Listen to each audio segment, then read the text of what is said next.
I started realizing that not a lot of other people were talking about doing, effective gospel ministry in small towns. Still, the emphasis was, I think, overemphasizing urban. And so, God led me to write a couple books along the way to help with that, to help try to inspire people to church plant in rural places, try to, inform people how one, this is like congruent with what we see in Jesus' ministry. It's also really necessary, and then how do we help equip people who are doing it right now?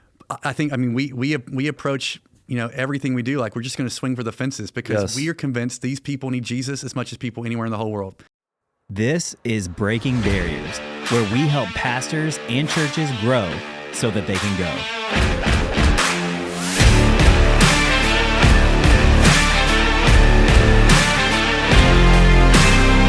All right, guys. Hey, we're excited to be here today. Pastor Donnie Griggs from One Harbor Church in down east is what you said, right? Well, we're around the edge of down east. Okay. Morehead City and kind of the whole area. Yeah, all right. So, man, awesome to have you guys here today. We have probably 10 or so of your staff, maybe more, that came in today. We're kind of doing an idea swap day because we have churches of similar size and scope and mission and that kind of stuff. So, man, great to have you here today. Donnie, I wanted to have you in to talk specifically about some of the things that I've heard you talk about before. Breaking Barriers is this ministry that is really trying to help pastors and churches grow so they can go. We believe at Breaking Barriers, you can grow without going. You cannot go without growing. If you want to be a planting, missions-minded, sending people out, there's a replenishment. There's a reaching people in your backyard that's got to happen, and we just need to get away from the ickiness. Yeah. You know what I'm talking about, right? About talking about that. Get away from that. Get away from the limited thinking. So that's what Breaking Barriers is about. I'm really intrigued by what you're doing because you guys are doing something on a grand scale. The Lord is doing something through you guys on a grand scale in a small place. Yeah. And so I'd love to just talk about that. Man, a lot of people aren't going to know you on this podcast. We're in a different kind of, a little bit of a different tribe, even though our churches are similar in some ways. Man, just tell us who you are. Tell us a little bit of your background. We got some of this today in our staff, but and then we'll talk some about One Harbor as well. Yeah, sure. So I was born and raised in Morehead City, so it's a town on the beach, like bottom of the Outer Banks here in North Carolina. It's a town of about 9,000 or 10,000 folks. Grew up there, pretty tough, childhood. A lot of poverty. My dad went to prison. My brother was a real bad drug dealer. And then, but long story short, I ended up moving away when I was 18 years old, worked at a ministry in Texas where I, was on mission trips all over the world, got a bigger kind of, view of the world. And then ended up at a church in Southern California for about 5 years where the church talked a lot about church planting. And that was kind of 2007, 2008. And the whole kind of world was talking about church planting. Everybody wanted to church plant. It was like a real trendy kind of subject at the time. But all the church planting was very much urban centric. Right. And so, I think rightly there was like a course correction away from kind of the mega church, purely mega church, suburban mega church rather, Saddlebacks and Willow Creeks. Like, hey, what if we took the gospel to dark places like cities? And so, whole armies of people were signing up for that, networks, denominations, everybody getting behind it. So in that kind of ecosystem, we felt God start calling me and my wife to plant a church. We naturally thought big city somewhere in the world, and we were looking at I looked at everywhere, cities in Mongolia, everywhere. Had sort of narrowed it down to Southern California where I was living at the time, or Durban, South Africa, which we have just a huge heart for South Africa. So, and then kind of just randomly, I took a trip to my hometown in North Carolina, Morehead City, and just bumped into a whole bunch of my friends from growing up. Had friends who died from overdoses and drug-related, things like suicides and whatnot. But ran into a whole bunch of my friends, and just, man, so many of them were in like really dark, sad, like just tragic places. And we got on the plane to go back, and God just broke our heart, man. He broke our heart. And so within a few months, we ended up moving back, starting a church in a living room. That was 15 years ago. Wow. And really with just the desire to try to see, I wanted my friends to meet Jesus. So I made a list of, like, me and a handful of these guys who we'd meet in a living room. We made a list of 264 names, Wow. people we knew that we thought really needed Jesus. And that was like what if one day those people got to know who Jesus was, and we prayed our guts out over that little list. And wow. And then, we were meeting in a living room, and then somebody let us have an old gas station to meet in, which is, when you're a church planner, like whatever's free, is like what you take. And we would see like people on the list showing up for church, and we would like freak out. We couldn't believe it. Wow. They were there. And you still have that list? Yeah. That's cool, man. Yeah, man. A bunch of them are in the church, man. That's origin story stuff. Yeah, dude. A bunch of them are in the church, and a bunch of them are in leadership. Yeah. So yeah, man, it really started out of that like place of like, we didn't have this, like, we have to be big to be successful. We just wanted to reach our town. Right. We were willing to do whatever it took. We just were like desperate for God to like change our town, and we wanted to push back darkness. And so then, fast forward 15 years, obviously a lot's changed. The church grew a lot. It's 4 locations now. We're averaging about 2,500 on a Sunday across the 4 sites.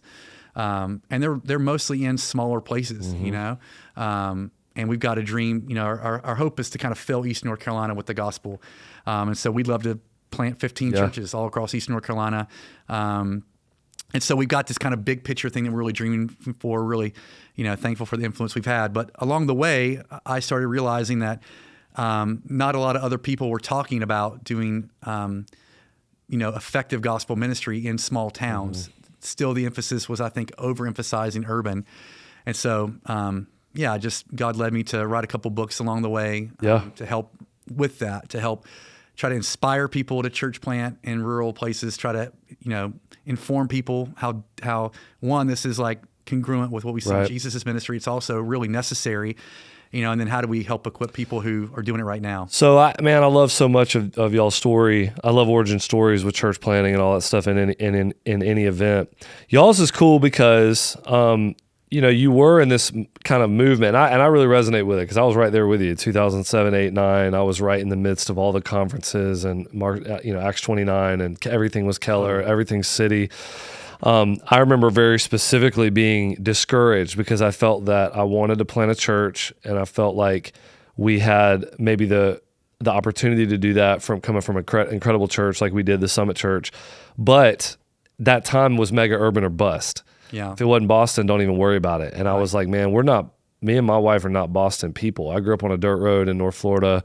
She's from Powdersville, South Carolina. Now I would go if I felt like God showed me like an angel or something showed up, but I'm like, man, I just don't know that we're going to be that successful there. So we had the chance to open up our scope a little bit when we started just thinking about North Carolina. But I'm really drawn. Transport us back to that time, 2008, 2009. What a radical shift it was for you. And I'm going to go somewhere with this, but just take us through that. Like what? I'm going to South Africa, mega urban. Yeah. Now I'm going to Morehead City. Oh, dude, it was very disorientating. So like simultaneously, we were convinced, like God just broke our heart in half. We were convinced we were supposed to do this. There was no support really for it. The church that we were at was having a hard time, financially and whatnot. But literally the offering that was taken up for us to go church plant was $800. Wow. That's what I got to go plant a church. Mm-hmm. We moved from one side of the country to the other with nothing but that. No jobs, no house, no core team, nothing. Just like boom. So that was very disorientating. There's also this like kind of, exciting, like, man, we feel God's in this somehow, but like, oh my gosh, we're probably going to fail. But then the first year and a half, I dealt with so much shame, like, which is, shame's that like something's wrong with me. Like I started realizing that a lot of my best friends had done the thing. They had planted a church in Singapore, London, New York, Houston, LA, everywhere, and there I was in a town that no one's ever heard of. Mm-hmm. And I really, man, like things were like exciting and cool and people were getting saved, and it was our gas station. We grew out of that and we went into this. Now we moved to a bar. We had a hookah lounge for our kids ministry, and we were doing the whole church planting thing. We were on the like journey of like, just going through all the free buildings in town and God doing amazing stuff. But I just couldn't shake that. I felt really embarrassed. Like I'd go to like TGC or like Together for the Gospel, and I wouldn't want people to ask me like where I was at, like I felt this kind of like shame thing, like what happened? Like, why did God bench me? Is essentially what I felt, why would God want to just shove me in his, like, what did I do wrong? And then also too, realizing that like our metrics for success were so, tainted in one direction. So like we say things like we want to break the 200 barrier, which makes sense unless your town only had like 85 people, right, you know, like right. you're never going to break the 200 barrier, you know? And so like, I realized that like, man, I just wasn't even able to play the game, you know, like even though like what's successful, how was I even going to know? You know, there's just so much that was just disorientating about that season, you know? Man, so one of the things that I think is so important to bring out, especially for this audience, because we're going to have a lot of guys who hear this that are in smaller towns. You know, I mean, by world standards, you could think about what is a small town. I mean, we're in Greensboro, North Carolina, but I'm talking about like what you're talking about. I mean, small towns, you know, one high school, a few thousand people. We're going to have a lot of guys from there hearing this. And what I hear you saying through kind of merging the last two little sections that you were talking about is, I want you to respond to this, you know, where you are doesn't change what you're trying to do. Right. Right? Yeah. Like, and that's what I hear you say. Like you said, man, we never said we had to be big to be successful. I fully understand that because to your point, you got a town of 100 people. I mean, I've been to towns in Montana that are 100 people literally. Right. And they have a church and the church has 7 people in it. And that's per capita, they're doing pretty good, right? Yeah. But so it's not about like what the size ends up being, but we do get to control what we're trying to do. Yeah. And what we're trying to do, I mean, God's going to bring the fruit, but it's still the same stuff, whether you're in Singapore or whether you're in Morehead City. It's, man, I'm trying to reach people, grow them up, send them out. Right. Right. What do you think about that? Oh yeah, totally, man. There's so much to say about this subject. I think, I mean, we approach, you know, everything we do, like we're just going to swing for the fences because we are convinced these people need Jesus as much as people anywhere in the whole world. And, you know, I think when you get that kind of glimpse of like redemptive potential, I mean, our county's got like 68,000 people in it, but man, I mean, the vast majority of these people never go to church anywhere. And if they do, like, are they really following Jesus? Man, you know, according to those numbers, I could be Joel Osteen a couple of times and I'd just be getting there, you know, like, so even though our context is small, there's a giant redemptive potential. They're still there. Like there's still all these people who need Jesus and there's still so much like darkness and sadness and, you know, the addiction, all the stuff, man. It's like, you know, rural America especially is just exceptionally dark in our current moment. And so when I started to get like a real theological conviction, like Jesus has put me here and you know, I should, you know, like it really comes down to like, it's almost like the parable of the talents, you know, like, you know, would I act different if I was in Manhattan? Right. Like, or am I gonna go like, I'm the guy who was given maybe 2 or 3, but I'm gonna like, I'm not gonna bury it in a hole. I'm gonna swing for the fences on this. I think that's what we're called to do. No matter where we're at, we're meant to like, man, do everything you possibly can to reach as many people as possible because we convictionally believe these people need Jesus. And so, so we don't dream small dreams just because we're in a small place, because you know we're in a small place, but these people have big problems. Yeah, they have problems only Jesus can heal, and we have actual evidence of Jesus in the Bible going to villages, going to desolate places, and the whole place like being flipped upside down for the gospel. You know, and so I look at this and I just think, man, the same Holy Spirit lives in me that lives in you, and led me here like He led you to Greensboro, and I'm not dialing it back just because I'm where I am. Yeah. You know? Man, I love that. So last year we planted a church in Waynesville, North Carolina. Yeah. And they're doing great. They're probably running 100, you know, and man, but one of the things I love about our church plant in Waynesville, Pastor Brody, Maddie's his wife, they took a team just like the other church plants. They had 15 people move with them and they're settled in Waynesville and all that stuff.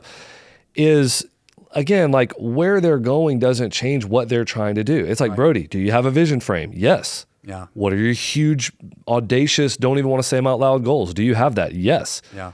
It has nothing to do with where you are. Yeah. I mean, they might change because of where you are in terms of like the actual, you know, we want to reach this campus or that, you know, but I mean, the magnitude of them, what you're asking God to do is move on behalf of the people that you've come to reach because they desperately need it. Now, you guys are in a very rural place, and you made a statement earlier that I think may raise eyebrows. I agree with it totally. But that is, I mean, there's a lot of darkness in rural America. You mentioned a Wall Street Journal article. I'd love you to mention that again. I mean, just it now mirrors. I think a lot of, I do think some people have woken up to that just because of the nature, how in your face the addiction stuff is. Yeah. But it's not just that, but it is that. I mean, tell us a little bit about what you face, man. Yeah, sure. Well, I mean, so that article just claimed that rural America was a new inner city. You know, statistically, it's that at every level. I mean, I remember reading another statistic that if you were an 8th grader in rural America, you were 80% more likely to be addicted to heroin than if you lived in an urban center. Wow. I mean, it's more likely that we'll die of a heroin overdose than a car accident. I mean, it's bad, you know, and heroin's not the only problem. I mean, meth, everything else. And I mean, too, mental illness and the sheer just total lack of like resources to, I mean, we deal with a ton of like suicides and just hard, sad stuff. Again, I think most people's view of small town rural is idyllic, meadows, you know, rolling hills, bed and breakfasts, cute little, quaint little whatever. And it's kind of that Mayberry-esque kind of way of thinking about rural America, which is just not reality. You know, they're beautiful, but they're broken. You know, there's a lot of issues. So I serve as a chaplain for our town, and that primarily through the fire EMS, law enforcement community. But I, for the last 7.5 years, have responded to nearly all of the very serious, you know, like tragedies in our community. I'm sometimes the first or one of the first people there. So just hellacious situations. I mean, I've been to a lot of overdoses. I mean, I've been to like 5 in a day. I have heard too many moms screaming, have had to go tell too many spouses and parents and kids and fiancés, you know, about the death of their loved one.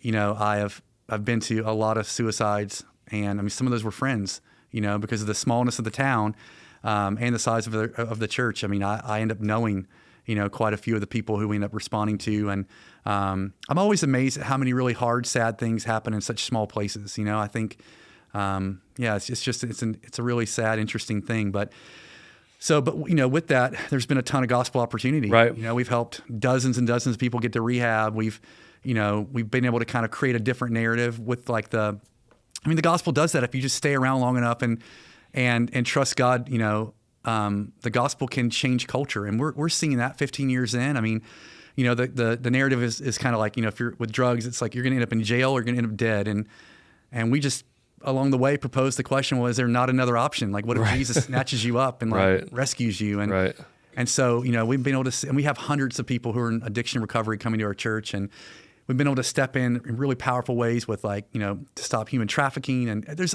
so many things that we've been able to do. Going back to that thing you said earlier, that I don't think we would have been able to do had we not grown. You know, like the growth along the way it's not everything, but it has allowed for us to make a much wider like impact, you know, because, you know, we treat everybody in our church like they're missionaries. You know, like they have a role to play. And it's just been incredible to see different people pick up that baton and take it in their own way with their own gifts, their own talents, you know, their own abilities, you know, and to, like, you know, push back darkness. Yeah. So much of what you're talking about when it comes to impact, and again, it is relative in terms of a scale of, like, you know, percentages, but a lot of it is linked to growth because it puts more players on the field, you know, for what you're saying with missions. I think about, like, how a lot of times people will say, well, I think where we are as a culture in my stream is a lot of times we want to celebrate sending. Or, you know, not what I mean by sending, I don't just mean a missionary, but even what you're talking about, like, man, we're sending people into the community to be the hands and feet of Jesus, to be the aroma of Christ. We celebrate sending, but we demonize growth. I'm like, well, that's the same thing as celebrating generosity, but demonizing business success, right? Which we do, you know, or, you know. So I just think, like, we got to kind of realize one of them leads to the other. And then when you are sending well, that can lead back into growing. I mean, it's, you know, it helps to see it in a little bit of a flywheel type, I think, scenario. Right. Yeah, I think we're in an interesting cultural moment where in almost every direction, I think people are more convinced about what they don't want to be than what they do want to be. You know, and church planners are like this. They're kind of angsty teenagers. Their vision is, we're not like the last guys, you know, like they're going to be different than mom and dad, you know? So there's already that kind of built in, but, like, right now, like, you know, take ambition, for example. Like, I think if you ask church planners, pastors, is that a good word or a bad word? It's like a cuss word for us. Ambition's like a bad word. It's a 4-letter word. I mean, if I said to you, man, like, you're really an ambitious leader, it would feel like a character flaw, you know? But then you've got Romans 15:20, where Paul said, you know, like, I make it my ambition to make the gospel known. Like, you know, where there's been no gospel ministry, like, that kind of gospel ambition, like, man, we cannot afford to lose that. One, we don't have to lose it. It's in the Bible. Like, not all ambition is toxic ambition, you know? So I'm finding more and more, like, I want to help me encourage myself, but I also want to encourage others. Like, I'm glad that we're focusing on faithfulness. I'm glad we're focusing on humility. My gosh, don't we need to focus on that? Like, sure, we've learned some lessons, you know, over the last, 5 or 10 years. But like, as we turn the volume up on those things, we shouldn't turn the volume down on, like, gospel ambition wasn't the problem, like sinful ambition is, but gospel ambition is not. And I think we have lost gospel hopefulness. Yeah. We have lost gospel ambition, and we feel ashamed, as you've said a couple of times, to even act like we're kind of ambitious for the gospel, which is, guys, it's going to have side effects. Like, there are consequences to that. Like, I mean, just think about in 2 Corinthians 3, Paul says, like, we have such a hope, and so we're very bold. So there's like a connection between hope and boldness.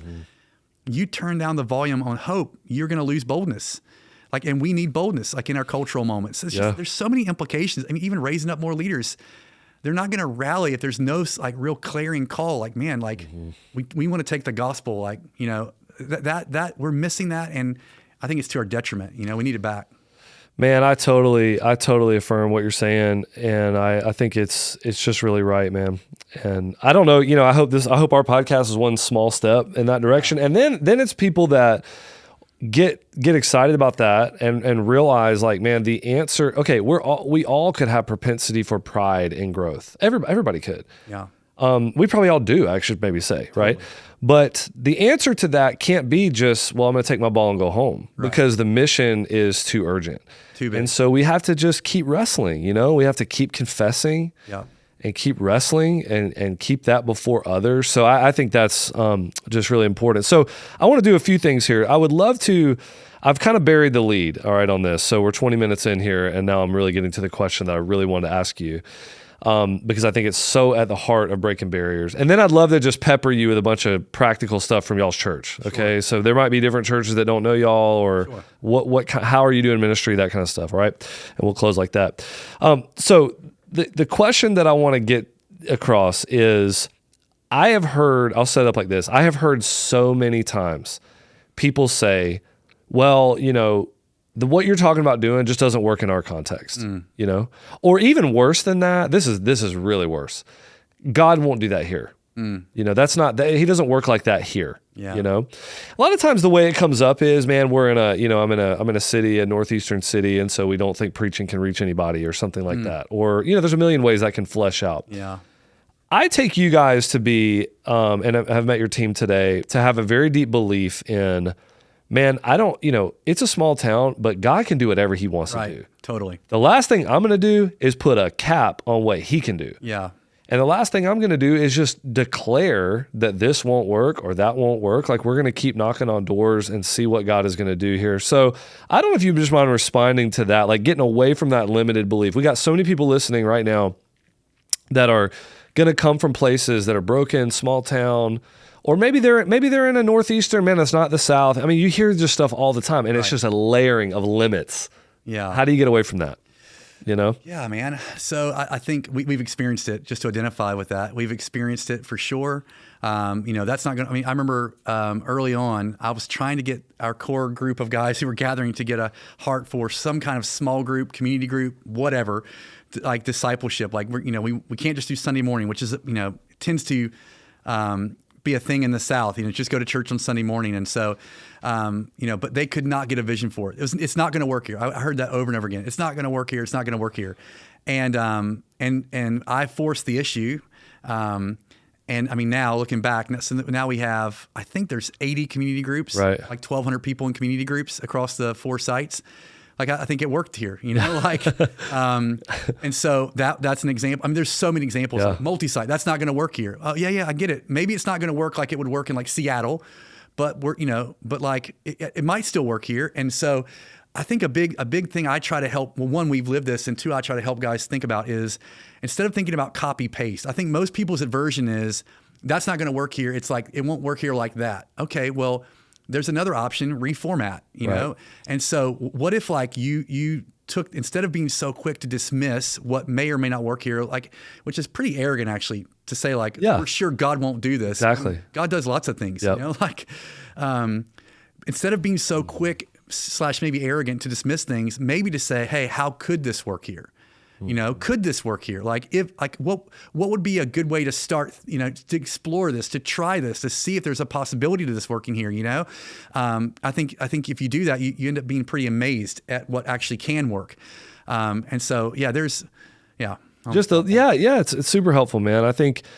I'm not like a name it and claim it by any stretch of the imagination. I mean, anybody who's ever heard me preach would be like, that's laughable. There is something, though, to the idea that if you truly believe something can't work, it probably can't. Yeah, totally. For you. Yeah. Because you will not do what you need to do to work it. Right. You won't, we use the language a lot, prepare the jars. Right. It's like, yeah, God fills the jars, but we can try pretty hard to prepare them. And we can be like, hey, God, you're going to do whatever you're going to do. I can't control that, but I do get to control some kind of way in the partnership of sanctification. Totally. What I'm trying to do. Yeah, it's such an interesting image too. That scripture, of the widow with the jars. It's so funny. I've never heard anyone say that. For me, early on, that felt like God gave me that picture. Yeah. Like, just keep putting out jars. Right. And so literally, that's what I've done for 15 years. It's just I just keep putting out more jars. Yeah. And God doesn't have to fill them. Right. Like He doesn't owe me anything. Doesn't owe us anything. But man, I've been amazed at what He does do. Yep. When you and I just say, all right, God, we're just going to trust you in big ways. It is incredible what He does. That story, I don't have like a verse, but I know in 10 or 12 years here at Mercy Hill, I am shocked at the amount of times that God did just about exactly what we had prepared for. Yeah. So if we thought, man, we're going to have the amount of kid space for this Easter event at this campus to be X, lo and behold, yeah. And it just, and he doesn't have to do that. Right. But there is some connection there about and I think some of it goes back to that limited belief thing. Yeah. Man, if it can't work and God won't do that here, I will not prepare for it. Totally. And if we're not prepared for it, He's not going to send it. And I know that's not exactly a Bible verse, but I don't know. Do you feel, if you felt that work out sometimes with you guys, 100%. Like, man, what we're ready for is kind of about what God has done, Yeah. Absolutely, man. 100%. Yeah. I mean, we were talking to a church in Jacksonville, Florida. I mean, they'll be out of room at a campus. Okay. And, out of room. They open a new campus the next week. And guess what happens? Yeah. And it's like no less came and no more than the new seating capacity came, but just somewhere right in that sweet spot of we opened up 300 seats and 200 more people came, Yeah. So I don't know exactly where the end of all that is, but I think we need to be ready, So let me ask you a few questions here. All right. So I'm just trying to pepper you. And I know we haven't totally, I don't even know if I prepared you for this, but I would love for people to get a feel for One Harbor, man, Morehead City, rural, man, so when I just say preaching, what's the preaching like at One Harbor? What's kind of your philosophy around that? Give me a couple minutes and I might hit you with 3 or 4 of those and then we'll be done. Yeah. So, right now it's predominantly live preaching across the 4 sites. We've raised up a team of 15 or 20, preachers from in-house, who carry that load. We work together to prep out preaching series. We have a grid a spreadsheet we use to so we're all staying on the same page. And then the 3 of the locations are a week behind. The Morehead location where I'm at, and I will send those guys at those locations my notes the week before. They can do whatever they want with them. They can use them. They can do whatever. So we have a lot of rural. We have a lot of guys who they have to work other jobs, Right. and so they don't have endless hours to sit around and read commentaries. And so what we're doing is trying to give them everything we can, But we are starting to introduce some video. Yeah. But yeah, it's been I predominantly. I love that as an example of man, we may reformat some of this, but we're not just going to assume. Right. That because it's Morehead City, this can never work, know. Man, how long do you guys preach normally? Do you have any parameters for your guys? We aim for 35, 40 minutes. Okay. Some guys go a little longer. Some guys go a little shorter. Which guy are you? I am right there in the middle. Okay, you're trying hard. I'm like that 37, trying to set the culture. I get that. I'm trying to dial back too. I'm trying to get. I used to preach a lot longer, but then me too. COVID, I had to shoot all those flipping videos every week, and all of a sudden, it switched me. I could now preach short. Yeah. Which I never could before that. It was interesting. Right. Yeah. I'm trying to do that. I'm trying to go shorter and shorter and shorter. Not indefinitely, but I would like to be in the 35-minute. Yeah. That'd be the sweet spot tough. for me, but it is tough. Keller can do it. Yeah. But What does that have to do with me? I mean, he can do everything. I'm like, what does that have to do with me? I want to play that game, bro. He can do everything. All right, man.